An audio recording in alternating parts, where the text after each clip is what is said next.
Hi, I'm Bakhtiar Sanov and welcome to A News. Let's see the top stories.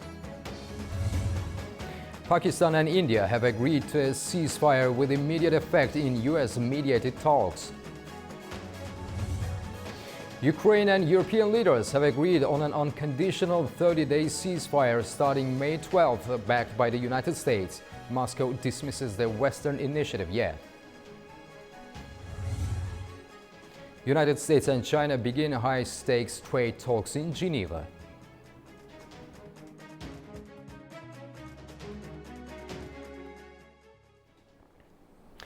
India and Pakistan have agreed to an immediate ceasefire following days of heightened military tensions. Earlier, both countries had accused each other of launching drones and missiles targeting military bases and hitting civilian populations. Hira Mustafa from Islamabad has more. Following several days of escalating military tensions between India and Pakistan, US President Donald Trump announced on Saturday via the social media platform X that both nations had agreed to a full and immediate ceasefire. Pakistan's foreign minister welcomed the development, expressing gratitude to the friendly nations, particularly the United States, Gulf countries and Turkey, who played key roles in mediating the agreement. As part of the deal, India and Pakistan have reactivated military communication channels and hotlines to prevent future misunderstandings, Pakistani officials confirmed.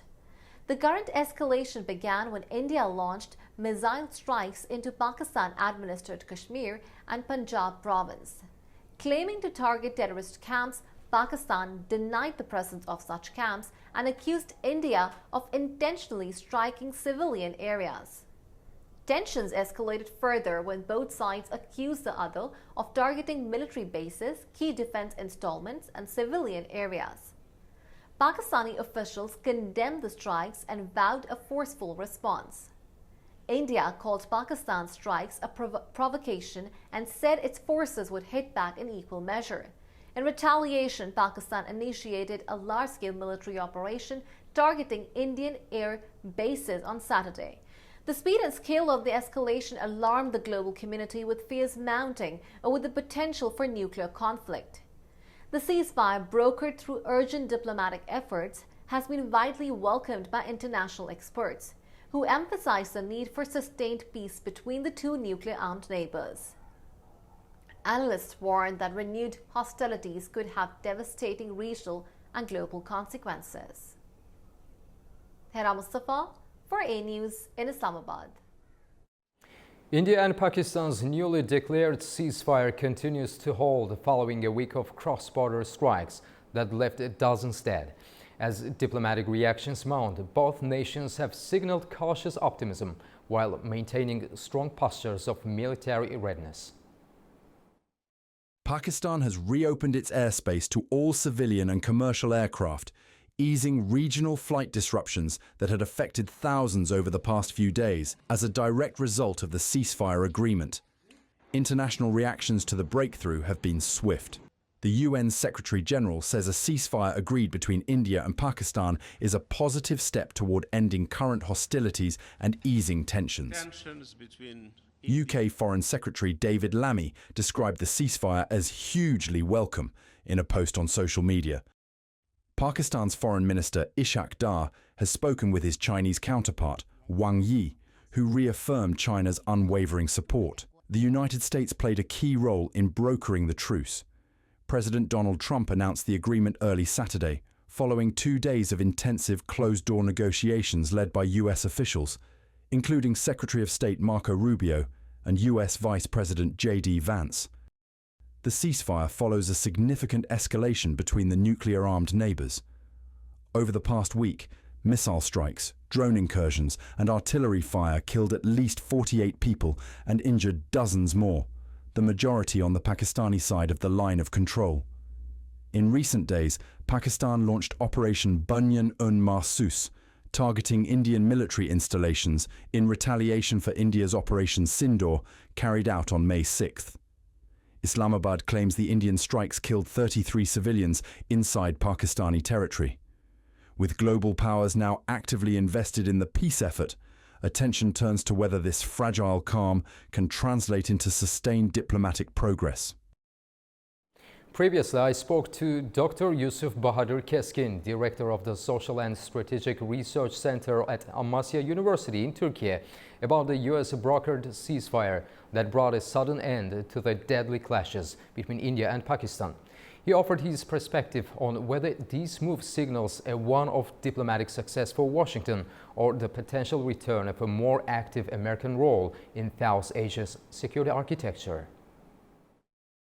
To stop a war between India and Pakistan, actually, it's not possible under such a framework by international organizations. So at this point, where international organizations prove ineffective, some regional global mediators steps in, and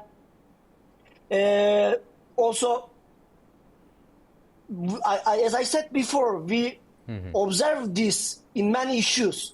In the Saudi Arabia-Iran tension, we saw Oman emerged as a key player. But this is a bigger issue. The parts of this crisis are more effectively in a war for many years. So we need a stronger mediator. And the United States is not a bad mediator. Also, Trump, I'm not sure, but Trump administration can have success on this issue or not, I am not sure. But all parties, all countries must genuinely desire a ceasefire between these countries. The prolongation of the India-Pakistan conflict, as I said, will benefit neither the region nor the world. So United States is the hegemon power in the world. So the responsibility is bigger for Trump administration. In a united front, Ukraine and European leaders have agreed on an unconditional 30-day ceasefire starting May 12th, backed by the United States. The move comes with a strong warning to Moscow: comply or face sweeping new sanctions. But the Kremlin is not convinced, warning the West against continued weapon support for Ukraine. In a high-stakes summit in Kyiv, Ukraine and 4 European nations, Britain, France, Germany and Poland, announced a 30-day unconditional ceasefire set to begin on May 12th. The deal, supported by US President Donald Trump, aims to create a window for renewed peace talks. We agreed that starting Monday, May 12th, there should be a full and unconditional ceasefire at least for 30 days. Together, we demand this from Russia. We know that we have the support of the United States of America. And so all of us here, together with the US, are calling Putin out. If he's serious about peace, then he has a chance to show it now. No more ifs and buts. No more conditions and delays. This ceasefire is intended to last 30 days on land, in the air and at sea, with monitoring provided mainly by the United States of America. European leaders also confirmed that failure to comply would trigger a coordinated wave of sanctions targeting Russia's economy. In the event of a violation of this ceasefire, we have agreed that massive sanctions would be prepared and coordinated between Europeans and Americans.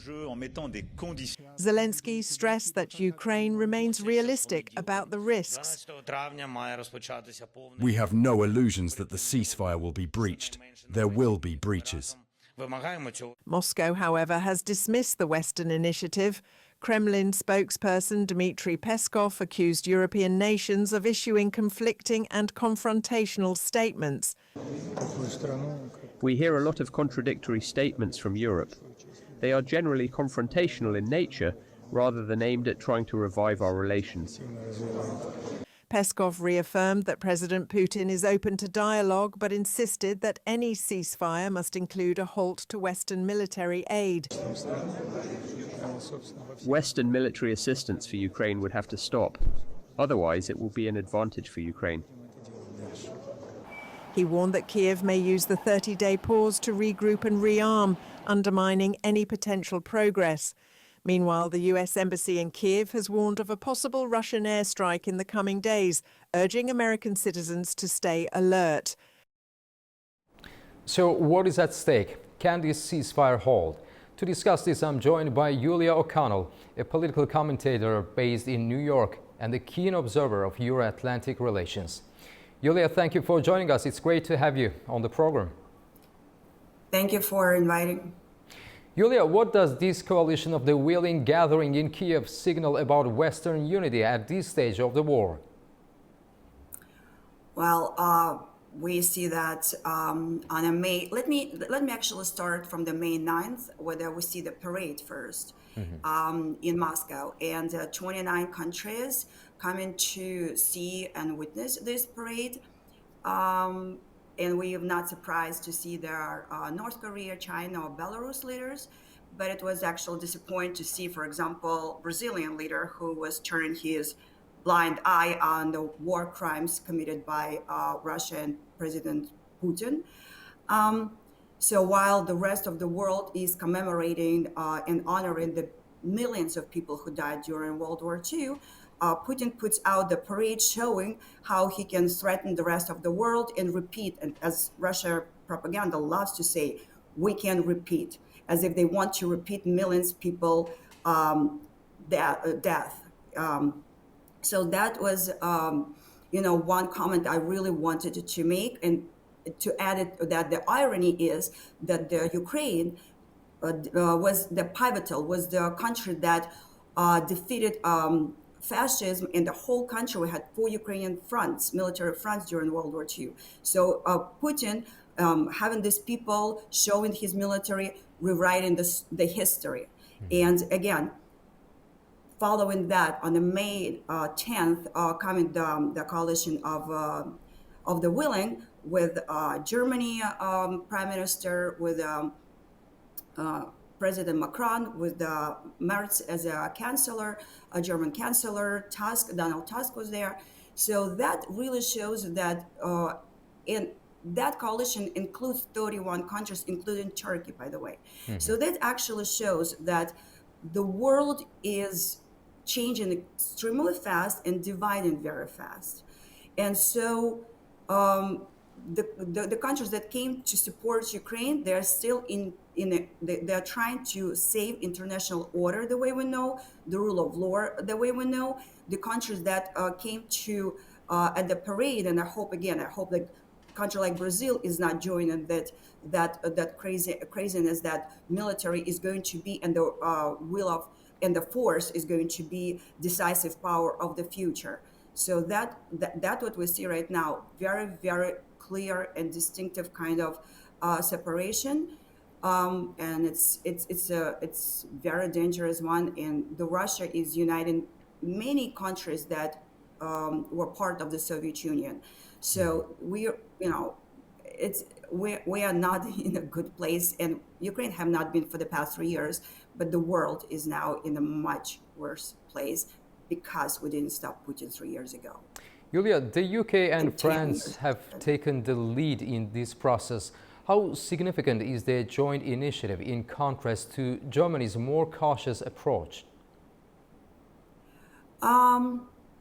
So we have the Scholz was actually a lot more cautious. The new German Chancellor Merz is a lot more supportive of Ukraine. He expressed many times that they would increase military support to Ukraine.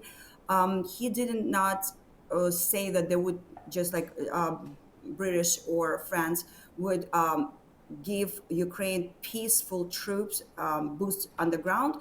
That was part of it, but him visiting today Ukraine, him coming to Ukraine in the company of these big supporters, it's a really positive, and we only can support it. And I think this will be better changes, even for better for Ukraine and for the democratic world. Julia, the unconditional 30-day truce comes with the implicit threat of more sanctions. Do you see Moscow responding to this kind of pressure, or could it backfire? So Moscow, I have big doubts that Moscow will respond with agreeing to the ceasefire. They wanted ceasefire for one day because of the parade, and it's incredibly hypocritical to, not surprising, hypocritical but not surprising. To agree for them to 30-day ceasefire, as you said, Peskov just said that they believe that Ukrainians will regroup, they will get more military. What Ukrainians believe that Russia will use that time to regroup and get more military. So it's incredibly, high distrust, and Ukraine has reasons to distrust Russia. They broke many, including Budapest Memorandum, they broke many times ceasefires, and even during the Trump administration last time. So it's, for us to believe that Russia is not going to break ceasefires or, breach ceasefires, but we do agree. Ukrainians do agree to do that. They do want to show that we have a will to stop, and if that potentially could lead to de-escalation. Will it lead to de-escalation? That's what Ukrainians would hope to. Will Russians agree to that? Most likely not. The good news for Ukraine is that sanctions, the bill in the United States, initiated by Lindsey Graham and supported by Senator Blumenthal, supported by Congressman Don Bacon, is in place. All these bills in place. They put super high tariffs and sanctions on, and that there are secondary sanctions that could affect Russian ability to grow, Russian ability to have the economy that support their military machine. And the secondary sanctions that affect China, again, India, that bill is in place. It has a very good support already in Senate and Congress, and that what we hope will happen. If they do not agree to ceasefire, the sanctions will be implemented. Yulia, your insights have been incredibly helpful. Thanks so much for talking to A News. Thank you very much. Thank you. Top U.S. and Chinese officials have kicked off critical trade talks in Geneva this weekend. Both sides are hoping to ease months of economic tension that have rattled global markets.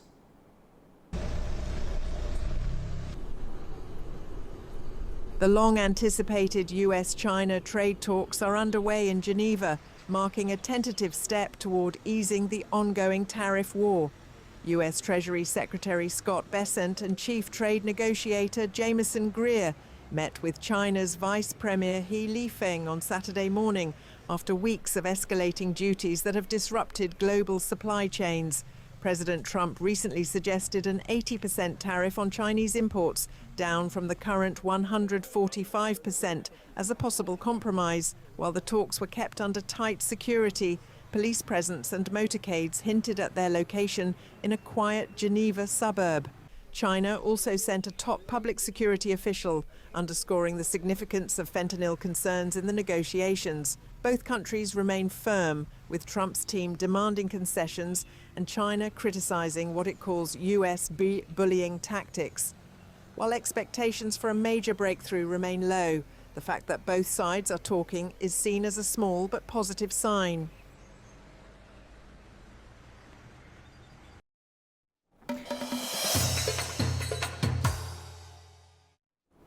There are several tracks in the peace process between Azerbaijan and Armenia. Azerbaijan's Foreign Minister Ceyhun Bayramov told journalists. Foreign Minister Bayramov noted that the text of the peace agreement was finalized in March and emphasized that Azerbaijan has legitimate expectations from Armenia.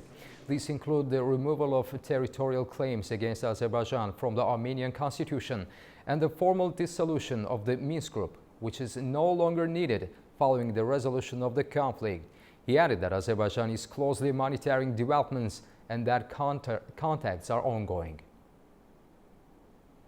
The South Caucasus, a region at the crossroads of Europe and Asia, long influenced by competing geopolitical interests.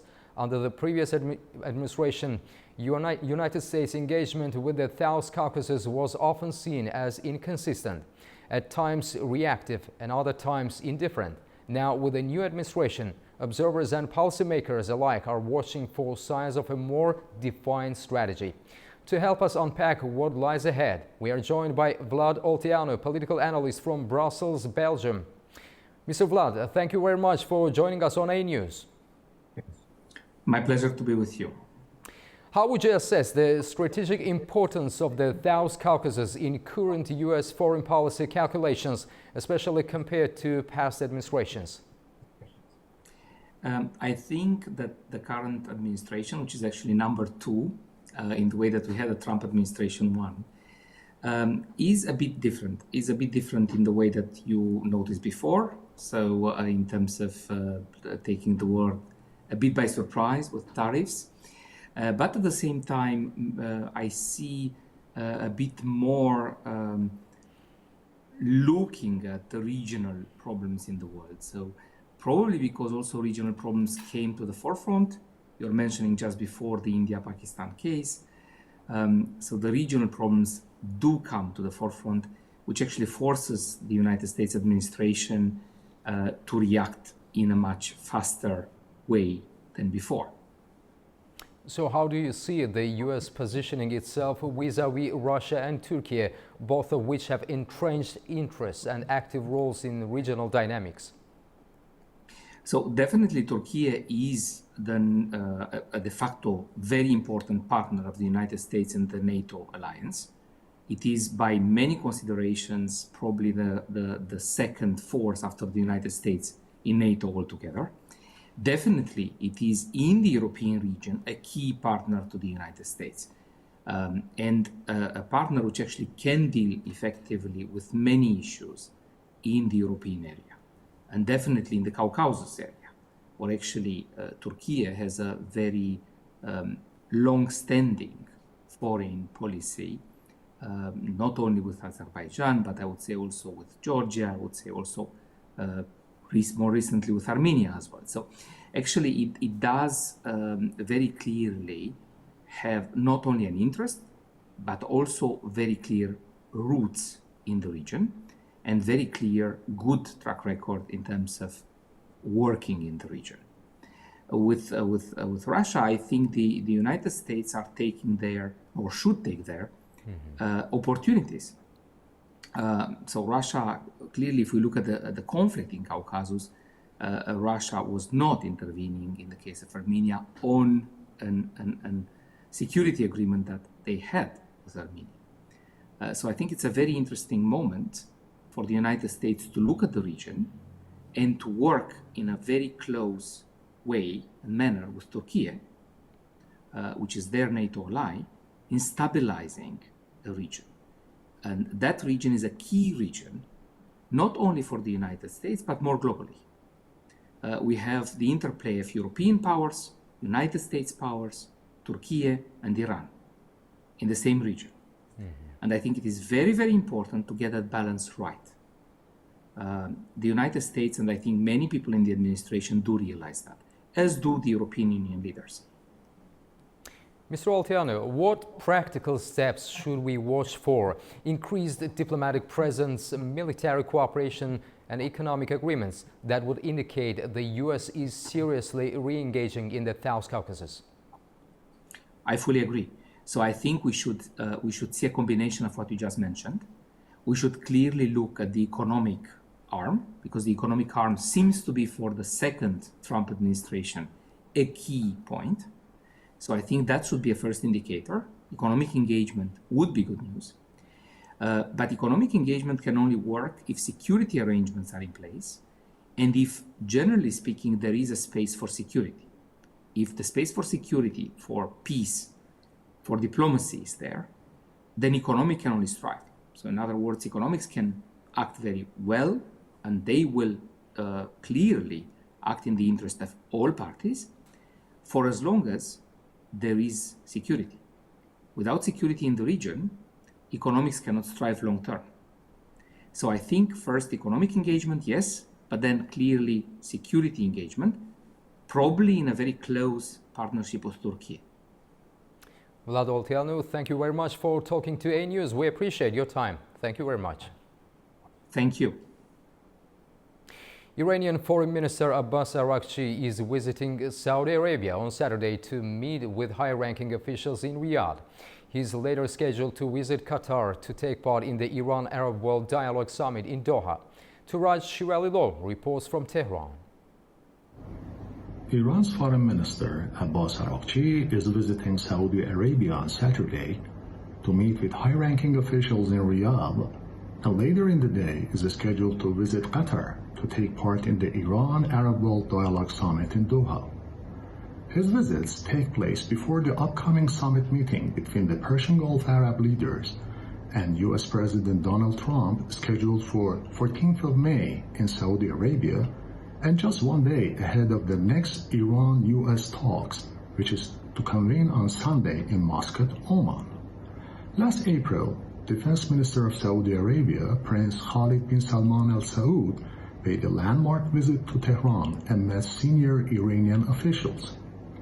Earlier this week, a report by Associated Press saying U.S. President Trump is likely to make a statement on calling the Persian Gulf the Arab Gulf during his upcoming visit to Saudi Arabia received unanimous negative feedback in Iran and among the Iranian expatriates worldwide. Foreign Minister Araghchi denounced Trump's reported plan to officially rename the Persian Gulf and called it an insult to all Iranians. Araghchi has confirmed that his fourth round of indirect nuclear talks with the U.S. Special Envoy for Middle East, Steve Witkoff, will be held on Sunday in the Omani capital, Muscat. The talks, mediated by the Sultanate of Oman, started in April and have been held twice in Oman and in Rome on one occasion. During the current talks, the U.S. wants Iran to halt its nuclear enrichment. However, Iran has categorically rejected this demand as a red line and wants removal of all unilaterally imposed U.S. sanctions on its nuclear program. So far, both sides have termed the talks as constructive. Turaj Shiralilo, reporting for A News TV, Tehran. Afghanistan and Iran have taken a significant step towards deepening trade and industrial ties. Officials from both countries met in Kabul this week to discuss a wide range of initiatives aimed at strengthening economic cooperation. Our correspondent Tamim Bahiz has the details from Kabul. In Kabul, the acting Minister of Industry and Commerce Nuruddin Azizi met with Alireza Begdeli, the acting head of the Iranian embassy, to chart a roadmap for stronger trade and industrial cooperation between the two neighbors. During the meeting, the two sides discussed plans to increase Afghanistan's exports to Iran, expand the role of the Joint Chamber of Commerce, establish joint industrial companies, and create a shared industrial free zone along the border. They also explored investment opportunities in key infrastructure projects, including the Kaf-Herat Railway. A statement from the Iranian embassy noted that officials from both countries reviewed plans for cooperation in trade and industry, with both sides expressing satisfaction over growing momentum and promising outlook for their partnership. The meeting also paved the way for an upcoming visit by Iranian's Minister of Industry, Mine and Trade to Afghanistan and the hosting of the 7th Joint Economic Cooperation Commission. Discussions also touched on holding a trilateral meeting between Afghanistan, Iran and India on the development of Chabahar Port, a key maritime hub located in southeastern Iran. Chabahar provided landlocked Afghanistan with vital access to international waters, bypassing Pakistan's ports. The port, which has been partially developed with Indian investment, is operational and handling cargo shipments, but remains under expansions to increase its capacity and connectivity. With trade routes and partnerships expanding, officials from both countries are optimistic about a future of closer economic collaboration. This is Tamim Bahiz in Kabul for A News. Chinese President Xi Jinping is expected to pay an official visit to Kazakhstan in June. While details of the upcoming visit have not yet been disclosed, the high-level meeting highlights the ongoing dialogue between Astana and Beijing. Our correspondent Fariza Kalimurzana has more. China's President Xi Jinping is expected to visit Kazakhstan next month. The news came as Kazakh President Kassym-Jomart Tokayev and Chinese Chairman Xi Jinping had held talks prior to a festive concert at the Kremlin Palace. President Xi is expected to arrive in Astana to take part in the second Central Asia-China summit, during which new directions for strategic cooperation will be outlined. Kazakhstan is actively preparing for the summit, with the signing of key documents, including the Astana Declaration, anticipated during the event. At the same time, experts note that the issue of responding to challenges related to the trade war between the US and China will be one of the key topics for discussion at the upcoming second summit. Xi Jinping's most recent trip took place on July 2nd last year, when he attended the 21st meeting of the Council of Heads of State of the Shanghai Cooperation Organization and made a state visit at President Tokayev's invitation. During that visit, Xi described Tokayev as a dear friend and hailed the 30-year relationship between the two nations as a golden era, pledging that China will always be a reliable pillar for Kazakhstan. China remains a dominant trade and investment partner in Central Asia. According to China's General Administration of Customs, bilateral trade between Kazakhstan and China reached $43.8 billion in 2024. Kazakhstan's exports to China totaled $15.8 billion, a 9% year-on-year increase, setting a new record in trade turnover. If this visit takes place, it will be Xi Jinping's sixth trip to Kazakhstan. Meanwhile, in Moscow, President Tokayev has held a series of bilateral meetings with other world leaders attending events in the Russian capital. He met with Venezuelan President Nicolas Maduro, Myanmar's Prime Minister and Serbian President. Fariza Kalimurzina, A News, in Almaty, Kazakhstan. Earlier, we spoke to Nurbalat Nushambayev, an expert in international relations who joined us from Almaty, Kazakhstan, about the anticipated visit of Chinese President Xi Jinping to the country this June. He shared his analysis on what Xi's trip could signal for Kazakhstan's foreign policy direction, especially in the context of the ongoing US-China trade war. Actually, Kazakhstan foreign policy, the independence period, is called multivectoralism, having bilateral, multilateral, equal relations with all other partners. But this time, I think Kazakhstan is giving what is required to China in terms of their vectors. But however, for Kazakhstan, as a state which is transcontinental, the state on the crossborder of the many great powers is not efficient, is not important for Kazakhstan's vision, for Kazakhstan's interest, having strongest vector like China or USA. So therefore, Kazakhstan's relations, Kazakhstan's vision in 2025 to China is a kind of expanding one vector towards the eastern vector to China in terms of economy and logistics, in order to create a balance-based system in the region. Ankara and Athens are setting their sights on deepening economic ties.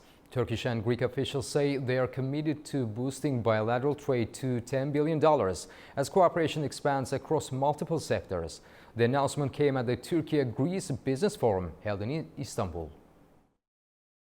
Cooperation between Ankara and Athens will expand across various sectors to help reach the $10 billion bilateral trade goal. Turkish Deputy Foreign Minister Mehmet Kemal Bozay said at the Turkey-Greece Business Forum in Istanbul. Bozay said Turkish President Recep Tayyip Erdogan's 2023 visit to Greece resulted in an agreement with Greek Prime Minister Kyriakos Mitsotakis to strengthen economic ties, and the two countries' foreign ministers have been working closely together since then. Bozay emphasized the importance of expanding cooperation beyond traditional trade, pointing to new opportunities in transportation, infrastructure, tourism, and green innovation. Beyond trade and infrastructure, there are vast opportunities for collaboration in sectors such as energy, tourism, digital technologies, and green innovation. By combining our respective strengths, we can create synergies that drive sustainable development and economic resilience. Last year, tourism between our two countries reached record-breaking levels. A total of 1.1 million Turkish tourists visited Greece and 680,000 Greek tourists traveled to Turkey by the end of 2024. These impressive numbers are the result of the positive climate in our bilateral relations. Greek Deputy Foreign Minister for Economic Diplomacy Tassos Hadjivassiliou also highlighted the role of economic diplomacy and mutual respect. Dear friends, cooperation in the energy sector can make a meaningful contribution to regional peace and stability. Energy projects that bring mutual benefit also play a vital role in enhancing security across our region, which is full of challenges and turbulences in that period of time. For example, dear friends, the Trans-Anatolian natural gas pipeline and the Trans-Adriatic pipeline, two key pillars of the Southern Gas Corridor, are landmark infrastructure projects standing as strong examples of successful international cooperation in the field of energy.